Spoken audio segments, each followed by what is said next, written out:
Chers élèves, bonjour. On arrive au chapitre 11 du conte philosophique Candide ou l'optimisme de Voltaire. Après que Candide, Cunégonde et la vieille se sont dirigés vers Cadix, les diamants de Cunégonde ont été volés. Alors les trois fugitifs ont décidé de se diriger vers le Paraguay. Et tout au long du voyage, la vieille va raconter son histoire. Si vous êtes prêts, on commence.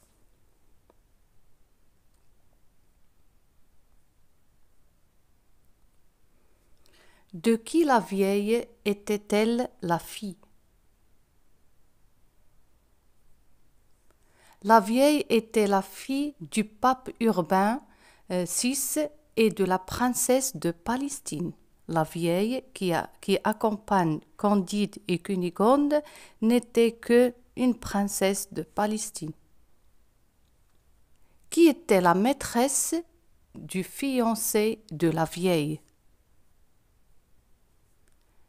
C'était une vieille baronne.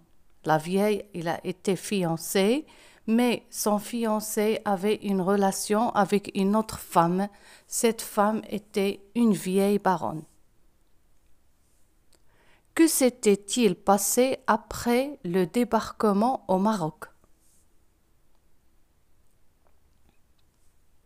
Un combat entre les corsaires et une faction ennemie pour le butin. D'après la vieille, que se passait-il au Maroc à cette époque?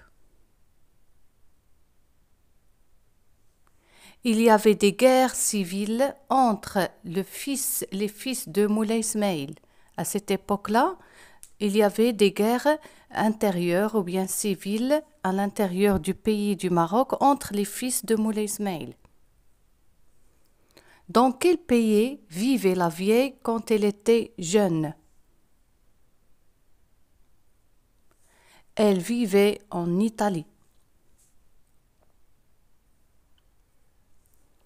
Quelle fut la conclusion de la bataille entre les deux clans rivaux au Maroc? Le résultat était que les corsaires et les assaillants et les captifs furent tués. Tout le monde a été tué. Dans quel état était la vieille après le massacre du port? Dans un état de faiblesse et d'insensibilité. À qui la vieille compara-t-elle sa gorge? Elle la compare à la Vénus de Médicis.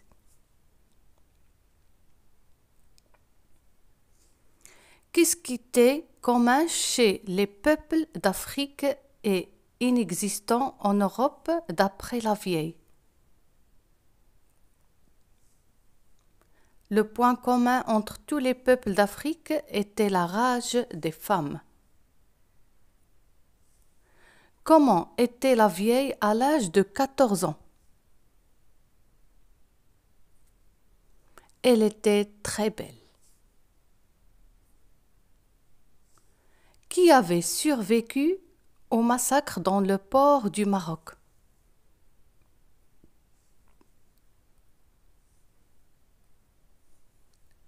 Le seul vivant était la vieille. Qu'est-ce que la vieille avait perdu dans le vaisseau corsaire? Elle a perdu sa virginité. Qu'était-il arrivé au fiancé de la vieille? Il a été empoisonné par sa maîtresse. On avait dit tout à l'heure qu'il a laissé sa fiancée qui est la vieille pour aller avec une autre femme qui est une vieille baronne et celle-ci l'avait empoisonné. À qui la vieille était-elle fiancée? Son fiancé était prince souverain de Massa Carrara.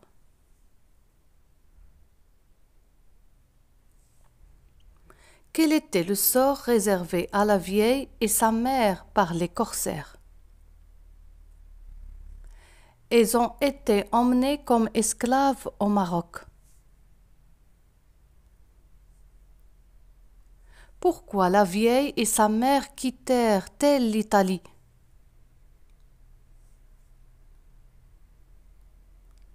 Pour oublier les noces malheureuses. Qu'était-il arrivé à la galère sur laquelle embarquèrent la vieille et sa mère? Qu'est-ce qui est arrivé au bateau sur lequel voyageaient la mère et la vieille? Elle a été attaquée par des corsaires de Salé. Quels sont les papes qui ont porté le nom Urbain et qui ont vraiment existé? Urbain I à Urbain VIII. Quel monarque dont le nom est cité par la vieille a vraiment existé? Moulay Ismail. Bien sûr, Moulay Ismail, c'est un roi qui a gouverné un certain temps au Maroc.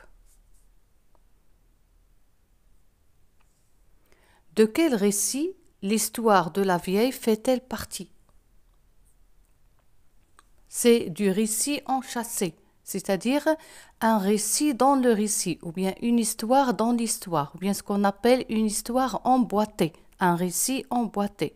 Il y a déjà une histoire et il raconte une autre histoire. Donc c'est comme si on a une boîte dans une autre boîte.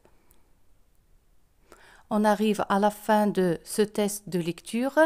J'espère que maintenant vous connaissez qui est la vieille qui accompagne Candide et Cunégonde, qui n'était que une princesse de Palestine qui a été vendue et rachetée par plusieurs personnes au point qu'elle est devenue vieille et moche alors qu'au début elle vivait en Italie. Elle était là, elle était très belle. On va continuer toujours l'histoire de la vieille dans le chapitre suivant. Donc, je vous laisse et je vous dis merci pour votre attention.